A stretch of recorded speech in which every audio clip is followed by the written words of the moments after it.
ஓம் சைராம், ஜெய் சைராம். என் அன்பு குழந்தையே, இத்தனை நாட்களாக நீ அனுபவித்து வந்த பிரச்சனைகள் அனைத்தும் தீர்த்து வைக்கப் போகின்றேன்.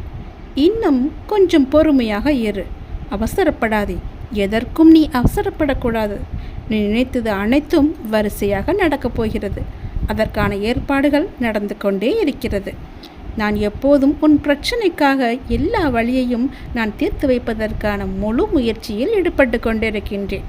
கொஞ்சம் பொறுமையாக இரு. உன் சாயப்பா சொல்வதை முழுமையாக கேள். இன்று இரவோடு உன் கஷ்டங்கள் அனைத்தும் முடிய போகிறது.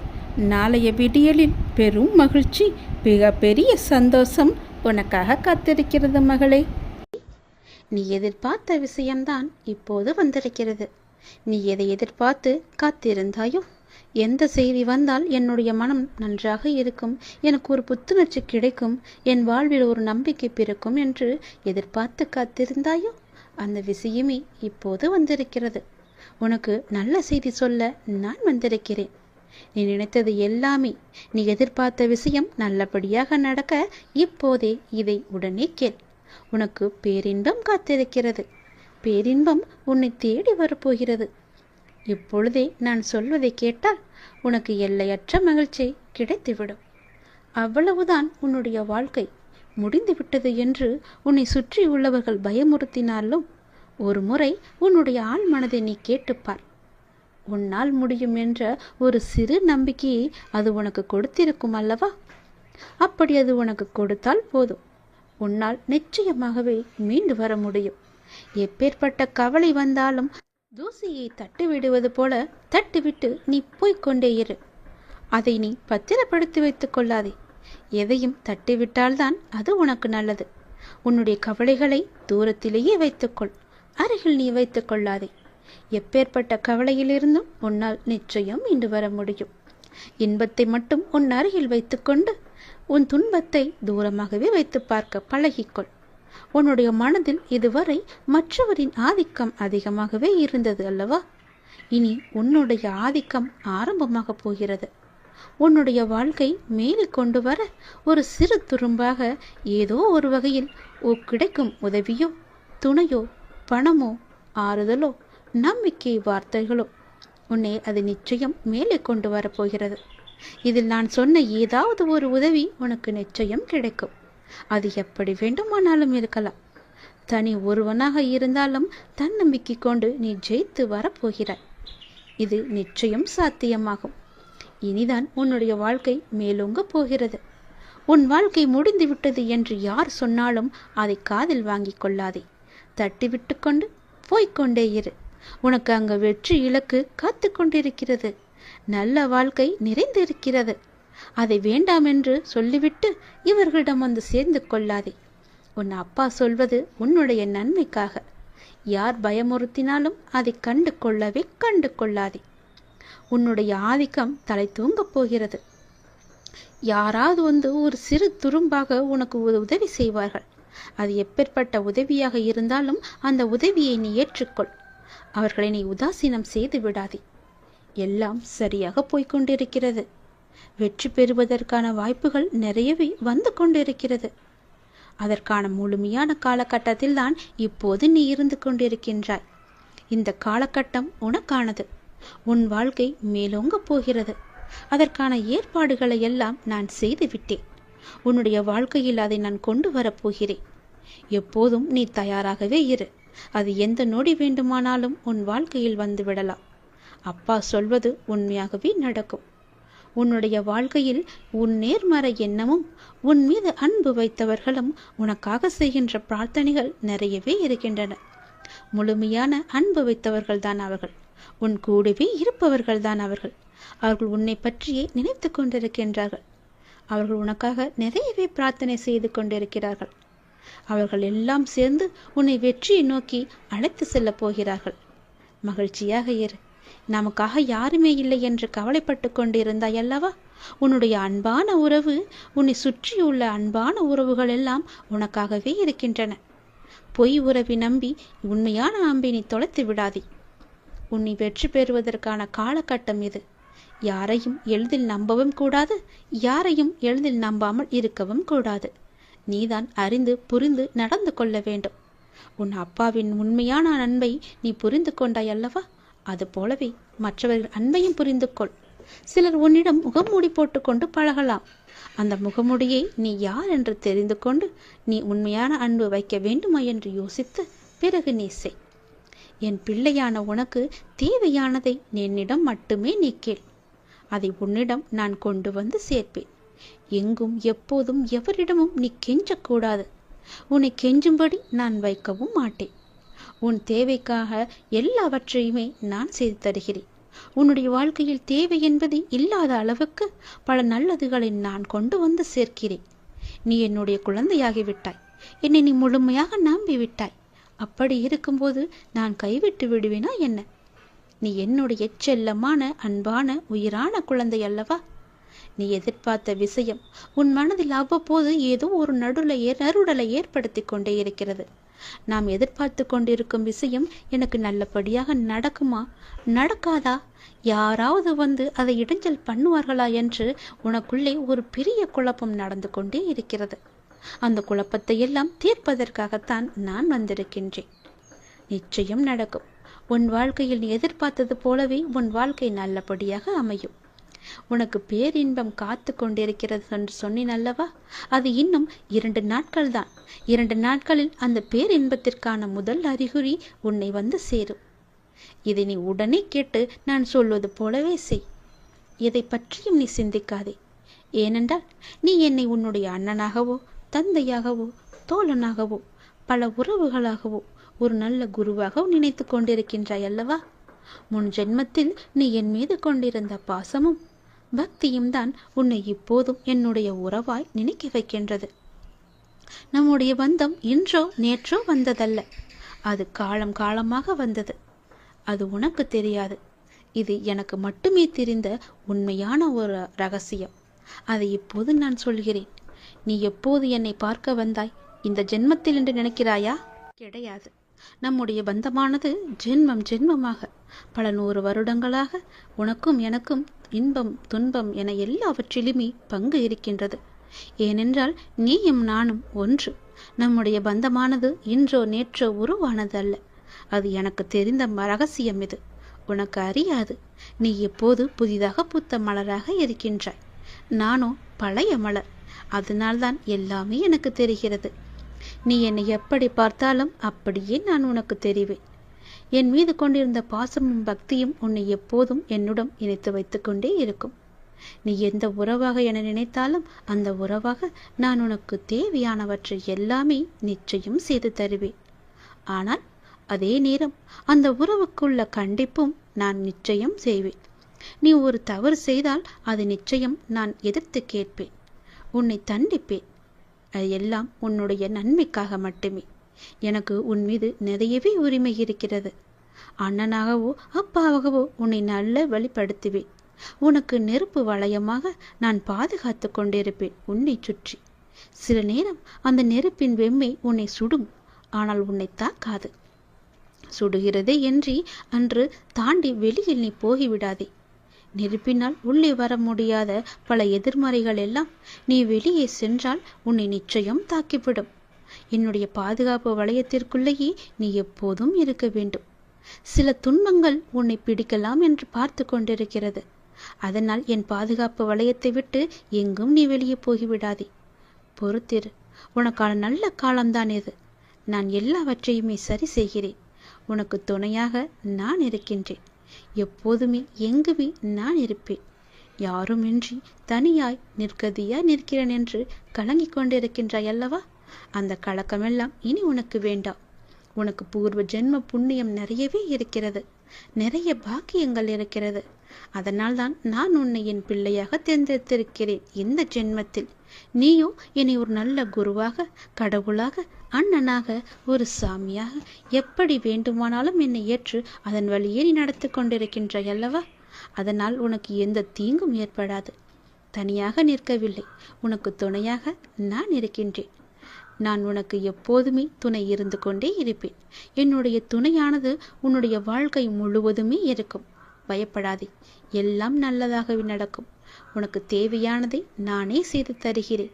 நீ எங்கு எப்போது போனாலும் நான் உன் கூடவே வந்து கொண்டே இருப்பேன். உன்னுடைய வாழ்க்கை இனி களை கட்டப் போகிறது. உன்னுடைய வாழ்க்கையானது மேன்மை பெறப் போகிறது. எல்லாம் சரியாக சென்று கொண்டிருக்கிறது. வெற்றி பெறுவதற்கான வாய்ப்புகள் எல்லாம் உடைய நிறவில் உன் கையில் வந்து கிடைக்கும். அந்த வாய்ப்பை நீ தவற விட்டு விடாதே. உன் வெற்றியை நோக்கி நீ அழைத்து செல்ல நானே வருவேன். கைப்பிடித்து தூக்கிவிட நான் வருவேன். பயமின்றி மகிழ்ச்சியாக இரு. எல்லாவற்றையும் உன் அப்பா நான் பார்த்து கொள்கிறேன். எல்லாம் உனக்கு நல்லதே நடக்கும். நான் இருக்கிறேன். கலங்காதே. எதற்கும் இருக்கும். அது சில நேரம் தள்ளிக்கொண்டே போகலாம். உனக்கு பல பிரச்சனைகள் இருக்கும். என்னுடைய வேண்டுதல் எல்லாமே உடனே நிறைவேற்ற வேண்டுமென்றால் இதை மட்டும் செய். 8 நாட்களில் எத்தகைய வேண்டுதலும் நிச்சயமாகவே நிறைவேறும்.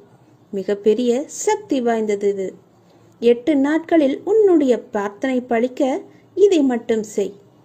இனிமேல் நம் கைக்கு கிடைக்காது எட்டா கனியாகவே இருக்கிறது என்று நீ காத்திருந்து சோர்ந்து போன நம் பிரார்த்தனைகள் கூட 8 நாட்களில் 1000 மடங்கு சதவீதம் நிறைவேற்றக்கூடிய ஒரே வழி இதுதான். இதை நான் செய்து பார்த்து பலன் கிடைத்த ஒன்றுதான். உங்களிடமும் சொல்கிறேன். இதை நீங்கள் சொல்லி செய்துகிட்டே வரும்போது 8 நாட்களுக்குள்ளேயே உங்களுக்கு தெரிந்துவிடும். நல்ல அறிகுறியும் தெரியும். முழு பலனையும் கூட 2-3 நாட்களிலேயே நீங்கள் தெரிந்து விடலாம். வெகு நாட்கள் எல்லாம் வேண்டாம். வெகு நாட்களாக கிடைக்காமல் போன தாமதமான போன விஷயங்கள் கூட சட்டென 8 நாட்களில் நடந்துவிடும். நிச்சயம் நிறைவேறும். எப்படி நடந்தது? யார் இதை செய்திருப்பார்? இப்படியும் நடக்குமா? யார் என்று தெரியவில்லையே. அவர் ஏன் நமக்கு உதவ வேண்டும் என்று பல ஆச்சரியங்கள் நடக்கும். ஆனந்தமாக அதை அனுபவிக்கலாம். இதுவரை அடைக்கப்பட்ட கதவுகள் எல்லாமே திறந்து உங்களுக்கான வழியை காண்பித்துவிடும். இந்த 8 நாள் வழிமுறையை நம்பிக்கையோடு செஞ்சு கொண்டே வாருங்கள். 8 நாட்களுக்குள்ளாகவே உங்கள் பிரார்த்தனை நிறைவேறுவதற்கான வழி உன் கண்களுக்கு தெரியும். நல்ல அறிகுறிகள் தெளிவுபடும். கண்டிப்பாக நாம் வேண்டுவது நமக்கு கிடைத்து கொண்டே இருக்கும். கிடைத்துவிடும் என்ற நம்பிக்கை உங்கள் மனசுக்குள்ளே வரும். பக்தியோடும் ஒருநிலைப்படுத்தப்பட்ட மனதோடும் நம்பிக்கையோடும் இதை செய்யுங்கள். 8 நாட்களுக்குள் நாம் பிரார்த்தனை நிறைவேற வேண்டும் என்ற நம்பிக்கையோடு செய்யுங்கள். நீங்கள் நினைத்த பிரார்த்தனை நிறைவேறும். அந்த 1008 சாய்ராம் நாமாவளி எழுதுவதுதான் இந்த பரிகாரம். யார் வேண்டுமானாலும் எழுதலாம். எங்கேயோ பார்த்துக்கிட்டு கொண்டெல்லாம் எழுதக்கூடாது. முழு மனதோடு தான் இதை எழுத வேண்டும். இந்த 1008 நாமாவளியை எப்படி எழுத வேண்டும் என்று தெரியுமா? எப்படி ஆரம்பிக்க வேண்டும் என்று தெரியுமா? எப்படி நிறைவு செய்ய வேண்டும் என்று தெரியுமா? எழுதி முடித்த பிறகு அதை என்ன செய்ய வேண்டும் என்று தெரியுமா? இதையெல்லாம் நான் சொல்கிறேன், கேட்டுக்கொள்ளுங்கள். இவற்றை எழுதும்போது நம் மனநிலை எப்படி இருக்க வேண்டும் என்பதை பற்றி சொல்கிறேன். 1008 நாமாவளியை எழுதும் பொழுது நம்முடைய மனநிலை எப்படி இருக்க வேண்டும் தெரியுமா? மன அமைதியாக இருக்க வேண்டும். நம் மனதிற்குள்ளே எந்த ஒரு சங்கடமும் இருக்கக்கூடாது. வேறு எதை பற்றியும் நினைக்கக்கூடாது. சாய்ராம் என்ற மந்திரம் மட்டுமே முழுவதுமாகவே நிறைந்து இருக்க வேண்டும். எல்லாவற்றையுமே மனசில் வைத்துக்கொண்டு இதை செய்யக்கூடாது. மனதில் முழுமையாக சாயப்பாவை வச்சுக்கிட்டு முறையாக செய்யணும். 100% நமக்கு கிடைச்சே தீரும். உங்களுடைய பிரார்த்தனைகள் நிறைவேற்ற 1008 சாய் நாமங்கள் கொண்ட புத்தகம் எல்லா சாய் கோவில்களிலும் கிடைக்கும். இந்த புத்தகம் இல்லை என்றால் வீட்டில் உள்ள வெள்ளை பேப்பரை எடுத்துக்கொண்டு முறையாக உங்கள் வேண்டுதலை உங்கள் மனதில் நினைத்து கொண்டு சாயப்பாவிடம் சொல்லி சாயப்பாவின் முன் நின்று அவரிடம் சொல்லிவிட்டு நீங்கள் எழுத தொடங்க வேண்டும். ஏதேனும் ஒரு வியாழக்கிழமை பாபா கோவிலில் போய் எழுத ஆரம்பிக்கலாம். போக முடியாதவர்கள் சாயப்பாவுக்கு ஒரு பூஜை செய்துவிட்டு ஒரு நெய்வேத்தியம் படைத்துவிட்டு கல்கண்டு வைத்து கூட படைக்கலாம். நெய்வேத்தியம் படைத்துவிட்டு அந்த புத்தகத்தையோ நோட்டையோ பேப்பரையோ சாயப்பாவின் பாதத்தில் வைத்துவிட்டு உங்கள் பிரார்த்தனையை மனதார கண்மூடி சொல்ல வேண்டும். எதுக்காக நாம் எழுதப் போகிறோம் என்பதை சாயப்பாவிடம் சொல்லி நிறைவேற்றி தாருங்கள் அப்பா என்று சொல்லி முதல் நாள் சாயப்பாவின் அஷ்டோத்திர நாமாவளியை படித்துவிட்டு ஆரம்பிக்க வேண்டும். சாயப்பா கோவில்களில் கிடைக்கும் புத்தகத்தில் 1008 முறை எழுதுவதற்கு என்று புத்தகம் கிடைக்கிறது. முதல் பக்கத்தில் 80 நாமம், இரண்டாம் பக்கத்தில் 80 நாமம். ஒரு தாளில் 2 பக்கம் மட்டுமே எழுத வேண்டும். அப்படியே 6 நாட்கள் 2 2ஆக எழுதவிட்டே வர வேண்டும். 160 டைம். ஒவ்வொரு நாளும் இப்படியே எழுதி கொண்டே வர வேண்டும். 7ஆம் நாள் ஒரு பக்கம் மட்டும் 80 நாமம் மட்டும் எழுத வேண்டும். 8ஆம் நாள் அதுவும் ஒரு வியாழக்கிழமையாகத்தான் இருக்கும். அன்று ஒரு பக்கம் எழுதி இதை முடிக்கலாம். முடித்த பிறகு ஸ்ரீ சாய்நாத மங்களம் ஹாராத்தி இருக்கும். அதை படித்து முடித்துவிட்டு தான் இதை முடிக்க வேண்டும். தினமும் பாபாவுக்கு கல்கண்டு நைவேத்தியம் வைத்து அப்பாவுக்கு என்று வைத்து பிரார்த்தனை பண்ணிக்கொண்டே எழுத ஆரம்பியுங்கள். எழுத ஆரம்பிக்கும் போது மிக முக்கியமான விஷயம், அப்பாவிடம் சொன்ன வேண்டுதலை மனசுக்குள்ளே நினைத்து எழுதக்கூடாது. அவர்கிட்ட தான் நாம் ஏற்கனவே முன்கூட்டியே சொல்லிவிட்டோமே. அதனால் எழுதும்போது எந்த மனதிலும் எதுவுமே வைத்து கொள்ளக்கூடாது. ஓம் சாய்ராம் துணை, ஓம் சாய்ராம் துணை, ஓம் சாய்ராம் துணை என்று வாயாலையோ மனதாலையோ சொல்லிக்கொண்டுதான் எழுத வேண்டும். சாயப்பா மட்டும் நினைத்துக்கொண்டு இதை அமைதியாகவே எழுத வேண்டும். சாயப்பா மட்டும்தான் உங்கள் மனதில் இருக்க வேண்டும். தெளிவான மனதோடு எழுதி முடிக்க வேண்டும். எழுதும்போது உங்கள் கஷ்டங்கள், பிரார்த்தனைகள், வேண்டுதல்கள், தேவைகள், ஆசைகள் என எதையும் மனசில் நினைத்து கொள்ளக்கூடாது. முழுதாக அப்பாவின் பெயரை மட்டும்தான் மனதிற்குள்ளே சொல்ல வேண்டும். சாயப்பாவிடம் ஒன்றாக ஆகிவிட வேண்டும். அப்புறம்தான் 1008 முறை எழுதி முடிக்க வேண்டும். எழுதி முடிச்ச பிறகு அதை சாயப்பாவின் பாதத்தில் வைத்து விடுங்கள். சீரடிக்கு போகும் உங்களுக்கு வாய்ப்பு நிச்சயமாகவே கிடைக்கும். அப்படி உங்களுக்கு வாய்ப்பு கிடைக்கும் போது அதை எடுத்து கொண்டு போய் அந்த உண்டியலில் சேர்த்து விடலாம். இல்லை என்றால் எல்லா அப்பா கோவில்களிலும், எல்லா சாயப்பா கோவில்களிலும் இதை போட்டு விடலாம். அந்த கடைசி வியாழக்கிழமை நிறைவு செய்யும் போது 9 புத்தகம் வாங்கி போய் சாய் கோவில்களில் 9 பக்தர்களுக்கு தானமாக கொடுக்க வேண்டும். நான் சொன்னது மாதிரியே 8 நாட்களில் எழுதி 8 நாட்களில் எழுதி முடித்துவிட்டு பாபா கோவிலில் போய் வைத்து விடுங்கள். 8 நாட்களில் இதை எழுதி கொண்டிருக்கும் போதே உங்களுடைய வேண்டுதலுக்கான முதல் அறிகுறி உங்களுக்கு தெரிய வரும். 8 நாள் கழித்து இதை பாபாவிடம் கொண்டு போய் சேர்த்து விடுங்கள். 9 பேருக்கு புத்தகம் வாங்கி கொடுங்கள். உங்கள் பிரார்த்தனை முழுவதுமாகவே 1000 மடங்கு நிச்சயமாகவே நிறைவேறும். இது நிதர்சனமான உண்மை. நான் செய்து பயனடைந்த உண்மை. நீங்களும் செய்து பலனடைந்து விடுங்கள். சாயப்பா எப்போதுமே உங்களுக்கு துணையாக இருந்து கொண்டே இருப்பார். நான் வாழ்ந்தது கொஞ்ச நாட்கள். வாழப்போகும் எஞ்சிய நாட்கள் யாரையும் விஞ்சிய வாழ்வை தராவிட்டாலும் மிஞ்சிய நாட்கள் யாரிடமும் கெஞ்சாமல், யாருக்கும் அஞ்சாமல் என்னை வாழ வைப்பாய் என் அப்பனே என்று அவரிடம் நீங்கள் சரணாகதி அடைந்து விடுங்கள். எந்த ஒரு விஷயத்தை செய்தாலுமே அப்புறம் பார்த்து கொள்ளலாம், அப்புறம் செய்யலாம் என்று எதையுமே நீ தள்ளி போடாதே. அப்புறம் என்ன ஆகும் என்று யாருக்கும் தெரியாது, அந்த ஆண்டவன் ஒருவனை தவிர. அதனால் எந்த காரியத்தை எடுத்தாலும் ஆண்டவன் மீது பாரத்தை போட்டுவிட்டு அந்த செயலில் உடனே இறங்கிவிடு. நிச்சயம் மாறும், எல்லாமே மாறும். உன் தற்போதைய நிலைமை மாறி மிக மிக அழகான ஒளிமயமான வாழ்க்கை உன்னை தேடி வரும். எதற்குமே நீ கலக்கம் அடையாதே. உனக்கு நல்லதே நடக்கும். கற்கண்டு போல இனிக்கும் உன் வாழ்வு. இனி எதற்குமே பயப்படாதே, அஞ்சாதே. எதையுமே நீ தள்ளியும் போடாதே. எடுத்த செயலை உடனடியாகவே செய்து முடி. அதில் உனக்கு வெற்றி கிட்டும். நீ நன்றாகவே இருப்பாய். என்மேல் உனக்கு நம்பிக்கை இருந்தால் என்னால் உனக்கு முடியாத காரியம் என்று எதுவுமே இருக்க முடியாது, தெரியுமா? உன் எதிர்காலத்தை பற்றியே எப்போதும் எண்ணிக்கொண்டே இருக்காதே. என்னிடம் வந்த பிறகு இனி எல்லாவற்றையுமே நானே பார்த்துக்கொள்வேன். வாழ்க்கையில் நீ நினைப்பது நடக்கவில்லை என கலங்காதே. உனக்கு கிடைக்க வேண்டியது நிச்சயமாகவே கிடைக்கும். நம்பிக்கையோடும் பொறுமையோடும் என்னுடைய வார்த்தைக்காக நீ காத்திரு. நீ தோற்றாலும் உனது துணிவை மட்டும் நீ இழக்காதே.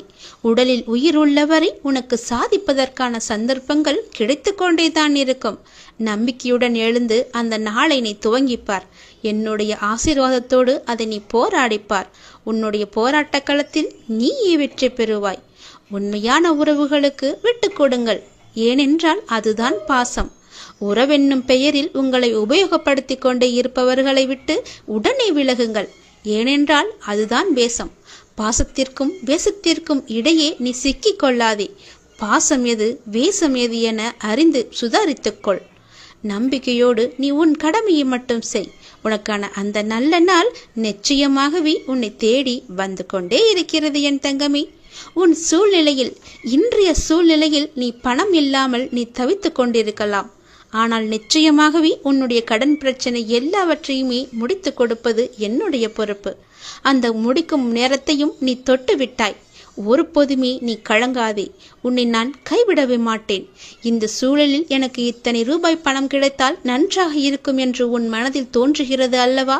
நிச்சயமாகவே அந்த பணத்தை நானே உனக்கு கொடுக்கிறேன். இன்றைய சூழ்நிலையில் வைத்து நான் சொல்கிறேன்.